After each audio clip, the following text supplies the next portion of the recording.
ဒီနေ့ချစ်သူကြီးပြောမဲ့အကြောင်းကတော့ပညာရှိရွေးပွဲတဲ့နော်အဲ့တော့ပညာရှိရွေးပွဲဆိုတာအဲ့ဒါချစ်သူကြီးရဲ့ Facebook မှာလာပြီးတော့အလင်းအောင်ဆိုတဲ့တကယ်ချင်းကလာပြီးတော့ရေးပို့ပေးထားတာပေါ့ကွာအဲ့ဒါလေးကိုဖတ်ကြည့်လိုက်တဲ့အခါကျတော့လူငယ်တွေအတွက်ဒါလေးကလည်းအမတန်ဘူးတုဒရပေါ်ရအကြောင်းလေးဖြစ်နေတော့အဲ့ဒါပြန်လဲမျှဝေချင်တာနဲ့ပဲယခုလိုမျိုးတင်ပြပေးတာပဲဖြစ်တယ်ပေါ့ကွာအဲ့ဒါပညာရှိရေးပွဲကဘယ်လိုလဲဆိုတော့ဟိုတုန်းကတိုင်းပြည်မှာအုပ်ချုပ်တဲ့ဘုရင်မှာအဲ့တော့ခန့်အပ်ထားတဲ့အမင်းတိုင်မင်းအမတ်ဟာမပြောလင်ပဲယောဂတစ်ခုကြောင့်စုံသွားတယ်ပေါ့ကွာတေးသွားတဲ့အခါမှာဒါမင်းတိုင်မင်းအမတ်ကလည်းမရှိမဖြစ်လိုအပ်တာဖြစ်တဲ့အတွက်အမြန်ရွေးချယ်ဖို့စီစဉ်ရတော့တာပေါ့အဲ့လိုစီစဉ်နေဆိုလို့ရှိရင်ပဲဘုရင်မှာလည်းသူကခန့်အပ်မဲ့လူလည်းရှိပြီးသားအနေထားရှိတာပေါ့ဒါပေမဲ့မိဖုရားကြီးကလည်းသူ့ရဲ့မောင်ကိုသူကခန့်စေခြင်းတယ်ကွာဘာဖြစ်လို့လဲဆိုတော့ဟိုသူ့မောင်ကိုလည်းတင်ကောင်းတင်နေနေသေးခြင်းပေါ့အဲ့တော့ဘုရင်ကိုသူပူဇာတာပေါ့အဲ့ပူဇာတဲ့အခါကျတော့ဘုရင်ကလည်းသိတယ်ဒါပင်ညတော့လေသူကအကြောင်းမခိုင်လုံပဲနဲ့ညင်းပယ်လိုက်မယ်ဆိုရင်နောက်တစ်ချိန်မှဒါကမလိုလားအပ်တဲ့ပြဿနာတွေဒါတိုင်းပြည်မှာဖြစ်လာနိုင်တယ်လေဒါကြောင့်မလို့ဘယင်းကလည်းရာဇပရိရဲ့ကျွယ်ဝစွာနဲ့ပဲအဲ့လိုဆိုလို့ရှိရင်တော့ဒီတိုင်းရွေးလို့မဖြစ်တော့ဘူးပညာရှိအမတ်ကိုလည်းလွယ်ရွေးလို့မရဘူးပညာရှိရွေးပွဲလုပ်ပြီးကမှရွေးမှဖြစ်မယ်လို့ပြောလဲပြီးတော့တခါတည်းသူကသူမင်းမဲ့ပု္ပ္ပာကိုတခါတည်းပြောလိုက်တော့တာပေါ့အဲ့ဒီပု္ပ္ပာဘာလဲဆိုတော့နှစ်ဖက်ကပညာရှိရွေးပွဲမှာမေးမဲ့မေးခွန်းကတော့မစင်ဟာဘလို့အရသာရှိတယ်ဆိုတာကိုမေးမှဖြစ်တယ်အဲ့ဒါကိုမင်းတို့စူးစမ်းပြီးတော့လာခဲ့လို့ပြောလိုက်ကိုမနဲ့လည်းကြလဲကြောက်ညီလာခံမှာတခါတည်းမေးတော့တာပေါ့မေးတယ်ဆိုလို့ရှိရင်မဲခုနရောက်ဘတော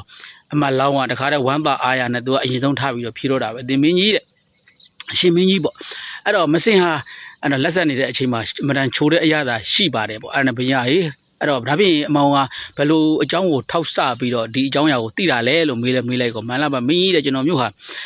မင်းတိုင်မင်းအမလုံးမှာဖြစ်တဲ့အတွက်အဆက်ဆက်ရခါခါနာနာသိထားမယ်လို့လည်းယုံကြည်ပါတယ်တဲ့ဘယ်ရာပဲဖြစ်ဖြစ်ကျွန်တော်မျိုးဟာလက်တွေ့ကြတာကိုပဲလဲတဘာဝကြတယ်လို့လည်းထင်တဲ့အတွက်ကိုယ်တိုင်လက်တွေ့စမ်းသပ်တဲ့အနေနဲ့မစင်ကိုကိုယ်တိုင်စကြည့်ပါတယ်လို့သူကပြောတာပေါ့ကွာပြောပေးတဲ့တရားလည်းဝိုင်းပြီးတော့ရည်တာပေါ့မစင်ကိုစားတဲ့အမတ်ပေါ့ကွာအဲ့တော့မစင်စားတဲ့အမတ်ဆိုပြီးအဲ့ဘင်းနဲ့ဘင်းကြီးကလည်းအိမ်ဒီမပြတ်ဖဲနဲ့ပေါ့ကွာပြုံးတာပေါ့အဲ့ဒါနဲ့ပဲတခါတည်းဟိုဘက်ကသူရွေးချယ်မဲ့အမတ်လောင်းကိုမေးလိုက်ကြည့်မှန်လားပါမင်းကြီးတဲ့မစင်ကလက်ဆက်နေတဲ့အချိန်မှာတော့ချိုးတဲ့အရာသာရှိနိုင်ပါတယ်တဲ့ချိုးတဲ့အရာသာရှိတယ်လို့လည်းယူဆလို့ရပါတယ်ဘာဖြစ်လို့လဲဆိုတော့ရင်ကောင်းတွေလာပြီးတော့နားတာကိုကြည်ချင်းအပြင်သိနိုင်ပါတယ်ရင်ကောင်းတွေကအချိုးကြိုက်တဲ့တတ္တဝါတွေဖြစ်တဲ့အတွက်မစင်ကလက်ဆက်နေတဲ့အချိန်မှာချိုးတဲ့အရာသာရှိနိုင်ပါတယ်တဲ့ဒါဖြင့်နဲ့မစင်ဟာ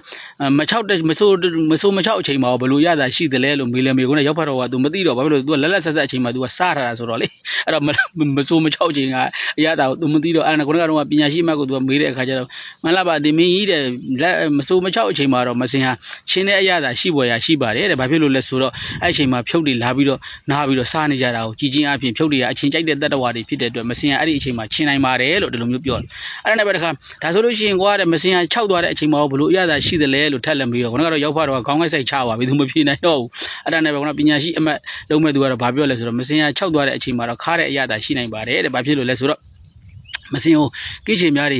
ကင်းမလက်မဲတွေတိလိချောတွေလာပြီးတော့စားကြတာကိုတွေ့ရပါတယ်တဲ့ဒါတွေကဒီတတ္တဝါတွေကခါတဲ့အရာသာကိုကြိုက်တဲ့တတ္တဝါတွေဖြစ်တဲ့အတွက်မစင်ရခါတယ်လို့ယူဆလို့ရပါတယ်တဲ့ဒီလိုမျိုးပြောလိုက်တဲ့အခါကျတော့သူကတော့ခါတဲ့မေရင်ရဲ့ရွေးချယ်ခြင်းခံခဲ့ရတယ်ပေါ့ကွာအဲ့တော့ပညာမတတ်တဲ့လူကတော့မစင်ကိုစကြည့်တဲ့ဘဝမှာလမ်းဆုပ်သွားတယ်ပေါ့ကွာအဲ့တော့မစင်စားတဲ့ဘဝနဲ့လည်းနာမည်ကြီးသွားတယ်ပေါ့အဲ့တော့ဆိုလိုချင်တာကွာတချို့သောမေးခွန်းတွေကလေပညာရှိဆန်းမေးလာပြီဆိုလို့ရှိရင်ပညာသိဆန်းသွားတုတ်ပြန်တတ်ဖို့ပဲလို့တဲ့တိကျနေဖို့မှန်ကန်နေဖို့ဆိုတာတချို့အရာတွေရတယ်မလို့ဒါပေမဲ့မေးလာတဲ့မေးခွန်းအပေါ်ကိုကြည့်ပြီးတော့သုံးသပ်ပြီးတော့ဖြေရတာပဲဖြစ်တယ်ကွာအဲ့ဒါလေးနဲ့ဆက်လင်းဥပမာလေးတစ်ခုပြောပြအောင်မချစ်စွေဖတ်ခဲ့ဘူးတဲ့မိလိန်ဒပညာစာအုပ်ထဲမှာလေမိလိန်ဒမင်းကြီးကရှင်နာကသေနာကိုမေးတယ်အရှင်ဘုရားတဲ့တပည့်တော်အရှင်ဘုရားကိုမေးခွန်းမေးချင်ပါတယ်တဲ့အရှင်ဘုရား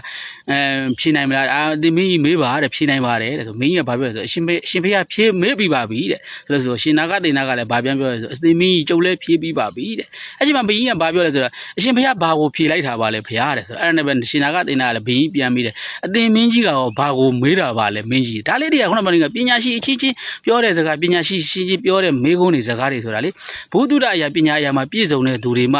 ဒီဟာတွေကတွေးမိစဉ်းစားမိတာမျိုးဖြစ်တယ်ကွနောက်တစ်ခုချစ်သူကြီးတခါဖတ်ခဲ့ဘူးတဲ့ဇလန်လေးတစ်ခုလည်းရှိသေးတယ်ကွအဲ့ဒါလေးကတော့ဘာလေးလဲဆိုတော့ဟုတ်တော့ဒိတာပမောက္ခကြီးရှိမှာပေါ့ကွာအဲ့တော့ဆရာဝန်လုံးမဲ့သူတွေလာပြီးတော့ပညာသင်ကြတာပေါ့အဲ့တော့ဒိတာပမောက္ခကြီးသူ့ရဲ့တပည့်တွေကိုအတိမစိတ်ပေးချင်တာလဲပါမှာပေါ့အဲ့ဒါနဲ့ပဲနှစ်ပတ်ကမှမင်းတို့မစင်တွေဟာမင်းတို့ဘိုက်ကထွက်တဲ့မစင်တွေဟာဘလောက်သားထိရှိတယ်ဆိုတာကိုချိန်ပြီးတော့လာခဲ့ကြလို့မှားလိုက်တာမနေ့လည်းကြလဲကြောက်တပည့်တွေအားလုံးကတခါတည်းမစင်တွေကိုအထုပ်ကလေးတွေနဲ့ထုတ်တယ်တခါတည်းချိန်တဲ့လူကချိန်ပေါ့ကွာချိန်ပြီးတော့ तू ကဘလောက်သားရှိတယ်ငါဘယ်ရွေးသားရှိတယ်ဆိုမစင်တုပ်ကြီးတွေကိုအကြောင်းကိုယူလာကြတယ်ကွာအဲ့ဒါနဲ့ပဲ